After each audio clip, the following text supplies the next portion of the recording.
Olá, meu irmão, olá, minha irmã. Nós estamos iniciando mais uma aula de Escola Bíblica Dominical e eu convido você a acalmar seu coração, dirigir seu entendimento, seu pensamento ao Senhor, convidar sua família para estar junto de você, meditando comigo nas Sagradas Escrituras nessa oportunidade. Nosso texto de apreciação se encontra nessa oportunidade no Evangelho segundo Mateus, no capítulo de número 19, nos versículos de 3 a 12. Enquanto você procura esse texto, pause o vídeo e depois que você encontrar, volte para juntos fazermos essa leitura.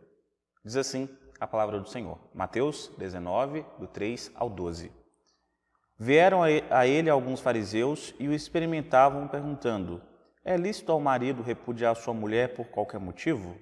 Então respondeu ele: não tendes lido que o Criador desde o princípio os fez homem e mulher e que disse: por esta causa deixará o homem pai e mãe e se unirá à sua mulher, tornando-se os dois uma só carne? De modo que já não são mais dois, porém uma só carne. Portanto, o que Deus ajuntou, não o separe o homem. Replicaram-lhe: por que mandou então Moisés dar carta de divórcio e repudiar? Respondeu-lhe Jesus: por causa da dureza do vosso coração é que Moisés vos permitiu repudiar vossa mulher. Entretanto, não foi assim desde o princípio. Eu, porém, vos digo: quem repudiar sua mulher, não sendo por causa de relações sexuais ilícitas, e casar com outra, comete adultério, e o que casar com a repudiada, comete adultério. Disseram-lhe os discípulos: se essa é a condição do homem relativamente à sua mulher, não convém casar. Jesus, porém, lhes respondeu: nem todos são aptos para receber este conceito, mas apenas aqueles a quem é dado. Porque há eunucos de nascença, há outros a quem o Senhor fizeram tais, há outro a quem os homens fizeram tais, e há outros que a si mesmos se fizeram eunucos por causa do reino dos céus. Quem é apto para admitir, admita. Feche seus olhos, vamos orar ao Senhor, pedir a Ele que nos ilumine e nos capacite a compreender a sua palavra. Oremos. Santo Deus, eterno Pai, nós oramos a Ti. Oramos agradecidos por essa oportunidade que nós temos de meditarmos na sua palavra. Nós pedimos ao Senhor que nos capacite a compreendermos o que aqui está escrito e possamos assim nos adequar à sua vontade. Em nome de Cristo Jesus que nós oramos e agradecemos, hoje e sempre. Amém. Hoje nós vamos falar sobre um tema bastante polêmico e bastante controverso. Como cita bem o reverendo Iago Martins, esse tema vai separar muitas opiniões, mas vai unir muitas famílias. A gente vai falar sobre divórcio a respeito de separação conjugal. Quando a gente fala a respeito disso, é muito importante nós pararmos para pensar logo de início em alguns pontos importantes. Qual que é o ideal de Deus para o casamento? Ou seja, para que ele existe? Qual que é o pensamento que nós podemos extrair da Bíblia a respeito do que pode levar um casal a se divorciar? E também a respeito de como Jesus nos ensina a respeito de como podemos conviver com as diferenças, as dificuldades no casamento e dentro da sociedade também. E nessa oportunidade convido você então a estarmos meditando a respeito desse tema e trazendo algumas aplicações práticas para as nossas vidas. Dessa forma, nós temos que parar e analisar no contexto geral o que a Bíblia nos apresenta sobre isso. E o nosso texto, o texto aqui de Mateus 19, ele é um texto bastante contundente com relação a isso, porque vai tratar exatamente de uma situação onde os homens queriam uma explicação um pouco mais detalhada e os fariseus, de modo geral, eles queriam um meio de pegar Jesus no pulo, né? Um meio de colocar Jesus numa saia justa para eles poderem condená-lo de alguma forma. Os homens queriam a permissão para largar as suas esposas ou pegar Jesus em cima de uma situação na qual ele ficaria realmente constrangido. E para nós começarmos a entender isso, nós temos aqui o primeiro ponto, que trata a respeito dos conflitos da vida conjugal. Uma coisa que tem trazido muitos problemas para os casais, para os casamentos no geral, é a ideia de que existe casamento perfeito, existe relacionamento perfeito. A ideia que nós extraímos dos filmes, dos comerciais, das novelas, dos livros muitas vezes, onde nós vemos um casal onde a mulher sempre está de bom humor, tratando bem o marido, e o marido sempre cordial, sempre amável, e os dois sempre caminhando juntos, sem qualquer desavença, sem qualquer atrito, aquele comercial de margarina, como a gente costuma ver na televisão. Isso é uma grande mentira e faz com que a gente se sinta constrangido e se sinta infeliz no casamento na primeira oportunidade que nós temos para ter alguma discordância ou algum tipo de atrito, de rusga com a nossa esposa ou, no caso das esposas, com os seus maridos. Por isso, não existe família sem problemas. Não existe, de forma alguma, relacionamento sem qualquer tipo de dificuldade. Isso é a primeira coisa que nós precisamos de entender. Não existe casamento sem dificuldades. Isso faz com que a gente se sinta mais abraçado, mais acolhido, porque nós pertencemos a um grupo que entende que passamos por dificuldades e temos realmente momentos difíceis para estarmos lidando. Por isso, o casamento, ele nos capacita a estarmos crescendo em maturidade, nos capacita a estarmos entendendo melhor o ponto do outro, nos colocando mais no lugar do outro, desenvolve a nossa empatia e faz com que nós possamos desenvolver o ato de perdoar e a vontade, o desejo de sermos perdoados também.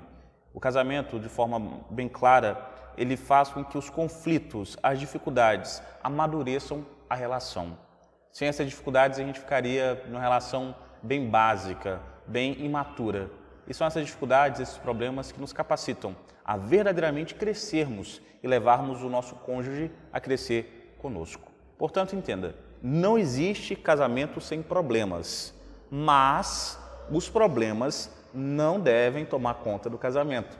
Nós precisamos saber lidar com esses problemas, precisamos saber como contornar, como administrar essas situações. Por isso, muitos dos problemas que nós enfrentamos no casamento são gerados pela diferença de criação, pela diferença de compreensão da vida, pela diferença até de localidade, né?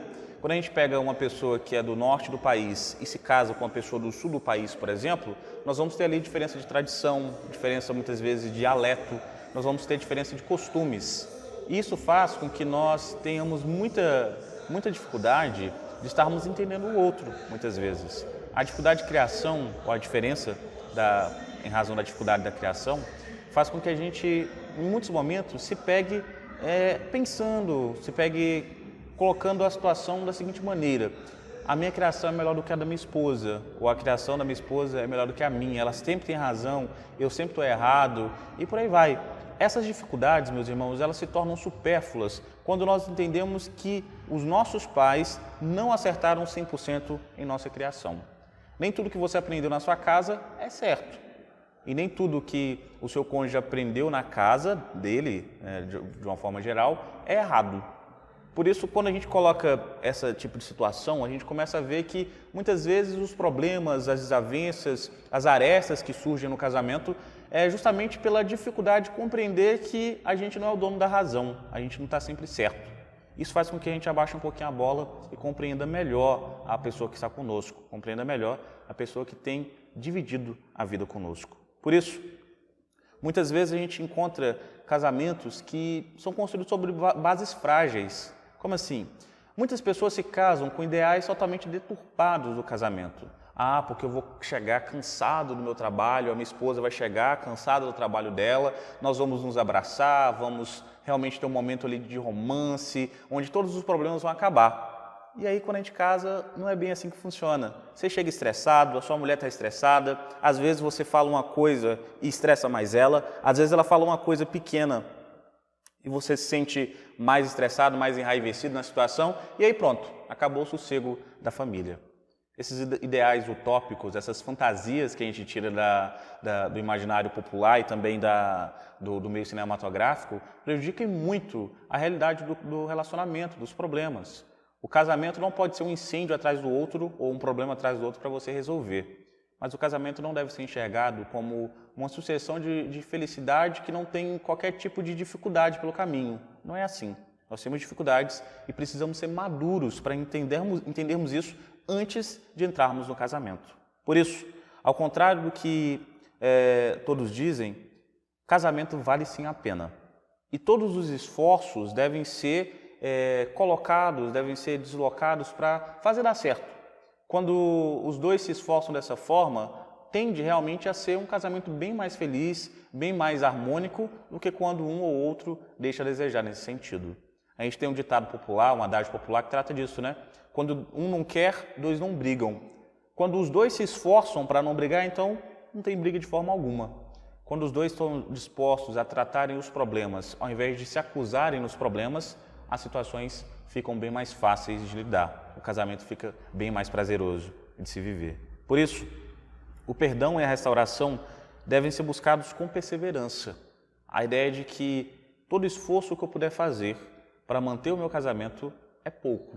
Todo esforço que eu puder fazer ainda é pouco. O ideal do Senhor para o casamento é que só se separe quando não tiver mais jeito mesmo. Quando não tiver mais jeito mesmo. A gente viu isso no texto.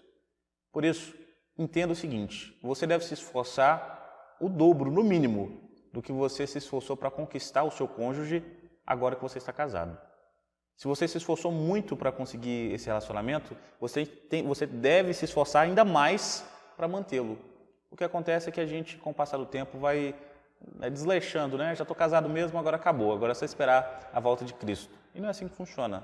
A mulher tem que se cuidar, o homem tem que se cuidar, um deve cuidar do outro, e assim o casamento começa a ser mais prazeroso, a ter mais sentido para as pessoas que estão envolvidas nele. Por isso, os conflitos sempre vão existir, mas é importante a gente saber lidar e ter maturidade para lidar com esses conflitos. E é o que a gente vai ver a partir de agora. Quando esses conflitos não são bem administrados, eles geram, nosso segundo ponto, os fracassos da vida conjugal. No início do casamento, geralmente a gente tem muitos sonhos, muitos projetos, muitos planos, né, para o futuro, muitas alternativas para a gente fazer com o nosso cônjuge, no sentido de viagem, no sentido de casa, de filhos e por aí vai. E quando o tempo vai passando, a gente tem duas situações. A primeira, pessoas que conseguem realizar esses sonhos, essas fantasias de conseguir uma casa melhor, mais luxuosa, mais confortável e por aí vai. E pessoas que não conseguem e não sabem lidar com isso. Por isso é muito importante nós entendermos que nem tudo que a gente deseja ou aponta como ideal para o casamento ser feliz, dar certo, de fato é. Nem sempre o que a gente aponta como certo, como adequado, é o que de fato nós precisamos. Por isso é tão importante nós entendermos isso e pararmos para analisar. Será que eu estou com expectativas irreais para o meu casamento? Será que de fato eu achei que o casamento ia ser assim, assado, e agora que não é, eu estou frustrado?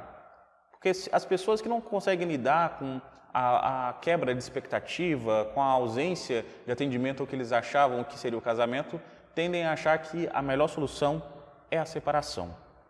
Ah, porque a minha esposa queimou o arroz. Ah, porque o meu marido queimou o feijão. Agora vamos ter que separar, porque não suporto isso de forma alguma. Por isso, meus irmãos, é tão importante que nós entendamos que pessoas maduras, elas pensam muito, mas muito, muito mesmo, antes de se casarem e antes de se separarem. Você não pode se casar por impulso, como a gente vê nos filmes, né? As pessoas vão ter uma noite de bebedeira e vão para Las Vegas, por exemplo, e se casam. No impulso lá, vão lá e se casam. E no outro dia não querem mais estar casadas. E aí? Estão casados. Não tem mais esse negócio de, não queria, não sabia. O ideal bíblico é de permanecer casados.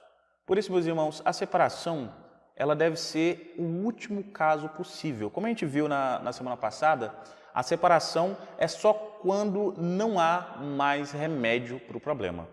É só quando realmente não tem mais nenhuma perspectiva de melhora, quando não tem mais solução, você admite que realmente a separação, o divórcio é o melhor a se fazer. Mas, sendo a esperança, desejo de tentarem manter o casamento, o ideal é que se tente, é que se lute para manter este relacionamento. E aí você para e pergunta, beleza, pastor, é muito tranquilo você falar isso, mas o senhor não convive com a minha esposa, o senhor não convive com o meu marido. Aí é muito fácil o senhor falar que deve manter o casamento, isso, aquilo, outro. Porque aí o seu casamento é legal, o meu não é tão legal, então agora eu estou com essa dificuldade. Meus irmãos, todo casamento tem problema. Só quem vive um relacionamento sabe de fato o que se passa nele. Só a Sabrina sabe o que ela passa comigo. E só eu sei o que eu passo com a Sabrina. Da mesma forma que só você sabe o que você passa com o seu cônjuge e o seu cônjuge sabe o que passa com você.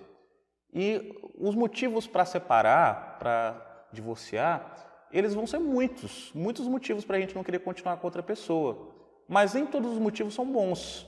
O texto aponta aqui que as pessoas queriam, por qualquer motivo, repudiar a esposa para continuar vivendo, para continuar tendo uma nova oportunidade. E aí Jesus vai e coloca aqui de forma bem clara que somente em 2 casos pode-se haver um novo casamento, que é através do divórcio em razão da traição ou através da situação na qual o cônjuge falece. De forma natural, só com falecimento. Através dos meios humanos, Jesus aponta que é através ou em razão de uma traição, da quebra do 7º mandamento. Isso para nós, meus irmãos, nos coloca numa situação bem complicada, que é o que os discípulos estavam aqui. Não, mas espera aí, se só pode separar assim, é melhor não casar. E aí Jesus fala, realmente, casamento não é para qualquer um, casamento não é para todos.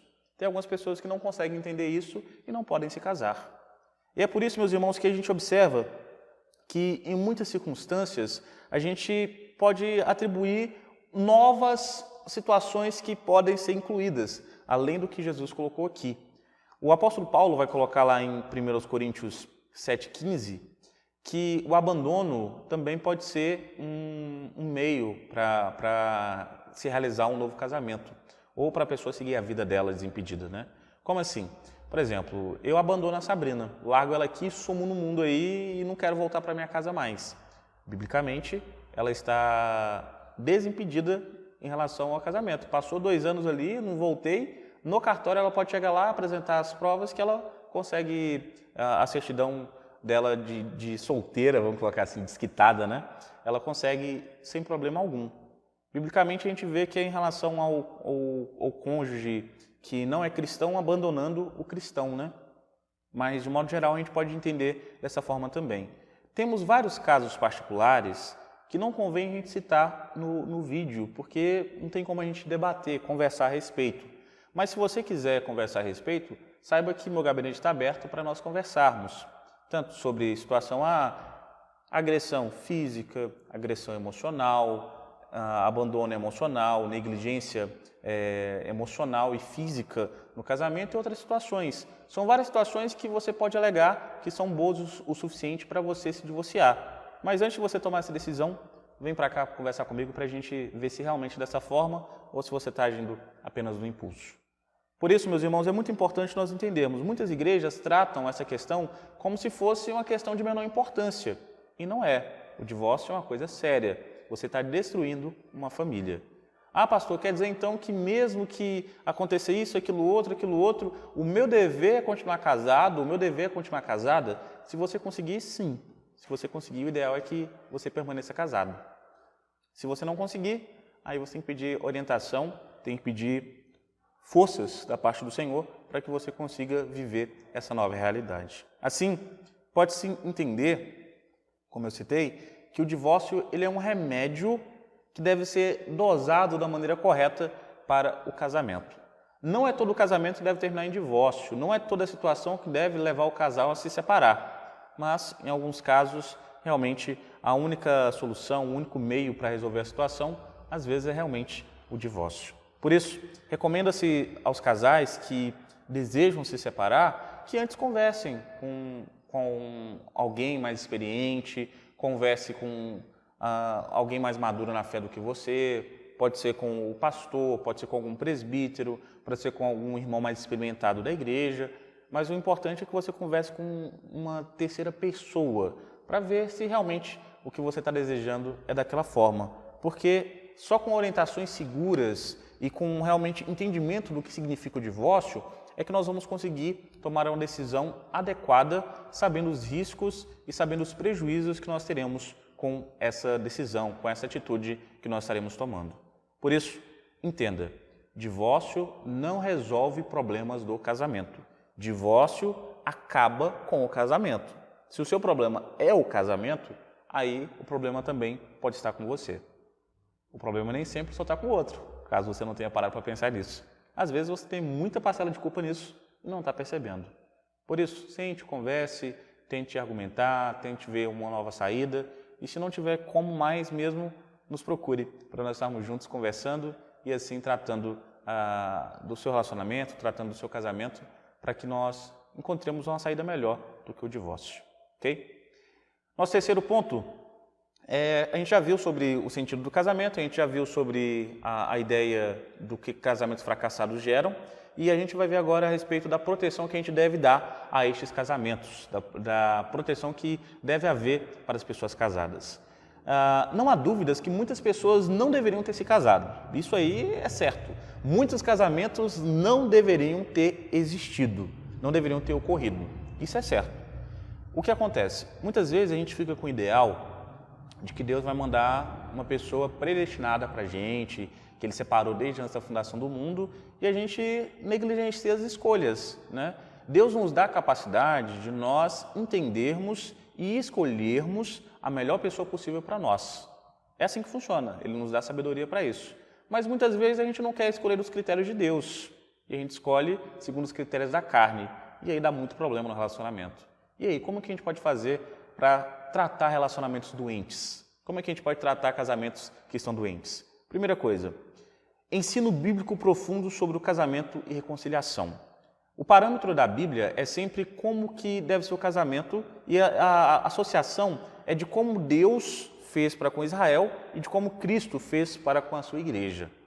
Isso é muito interessante, meus irmãos, porque nos leva a compreender que assim como Cristo se doou o máximo pela igreja, o casal, ele deve entender que o marido deve se doar pela esposa e a esposa deve se doar pelo marido. Em tudo, os dois devem se esforçar para dar certo.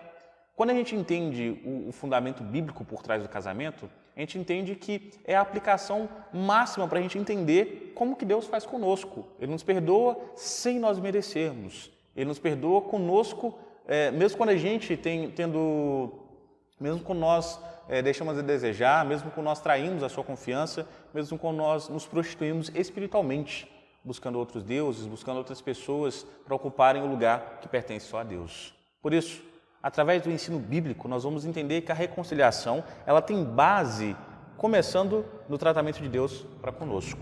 E a gente vai ver que a reconciliação é uma demonstração de que nós entendemos que nós somos perdoados de fato. Segundo, preparação para o casamento. Isso é algo que é muito importante e deveria ocorrer em todas as igrejas, que é a ideia de que a preparação para o casamento não começa no namoro.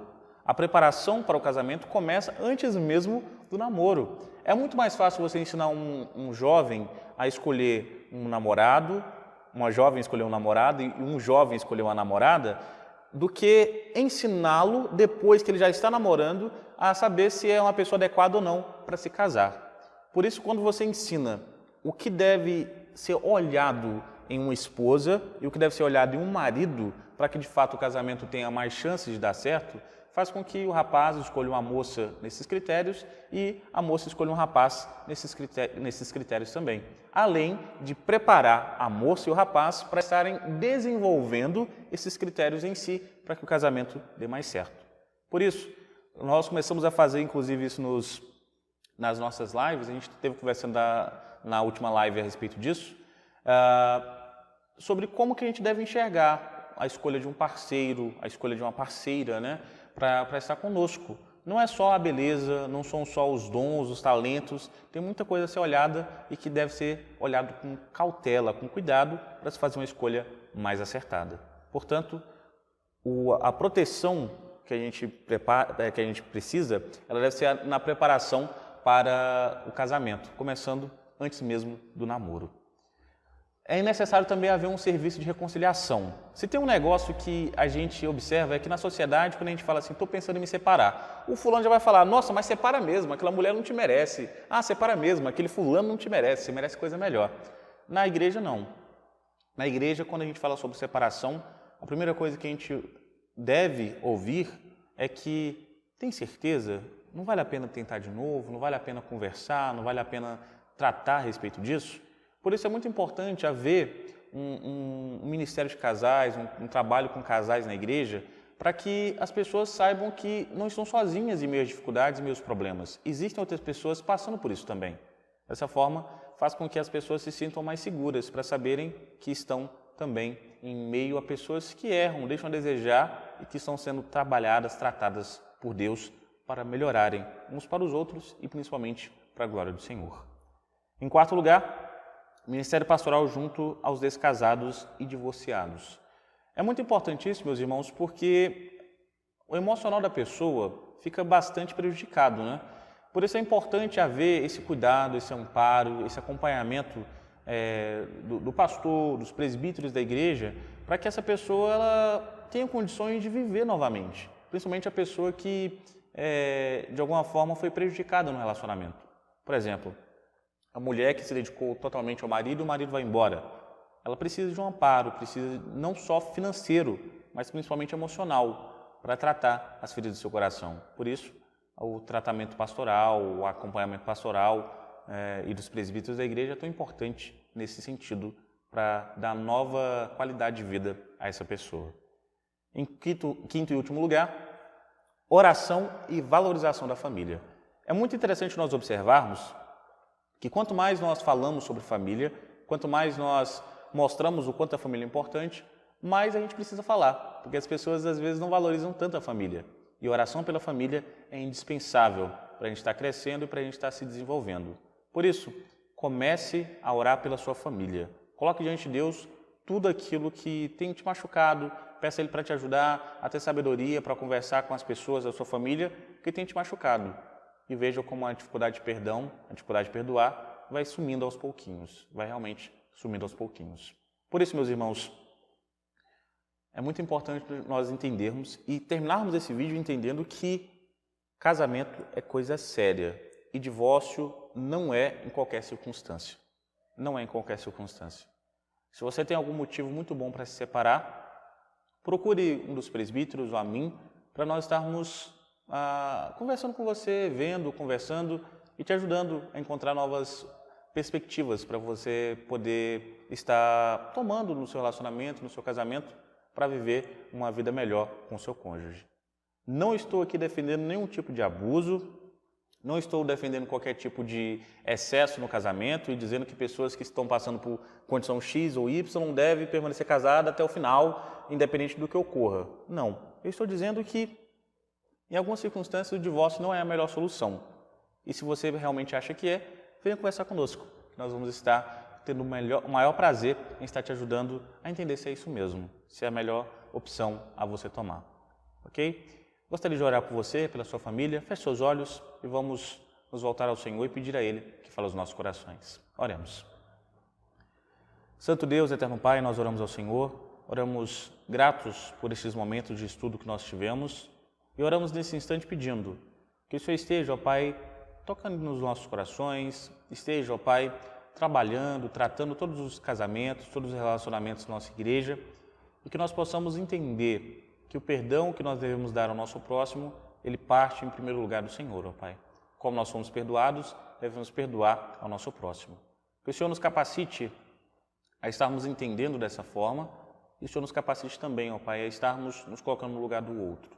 Que nós tenhamos empatia uns pelos outros e isso seja demonstrado na prática, ó Pai. Nos capacite, Senhor, a vivermos da forma como agrada ao Senhor, inclusive nos nossos casamentos, inclusive nos nossos relacionamentos. Nos abençoe, Senhor. É no nome de Cristo Jesus que nós oramos e agradecemos, hoje e sempre. Amém. Amém, meu irmão. Amém, minha irmã. Que Deus abençoe ricamente a sua vida e fique com Deus. Um forte abraço.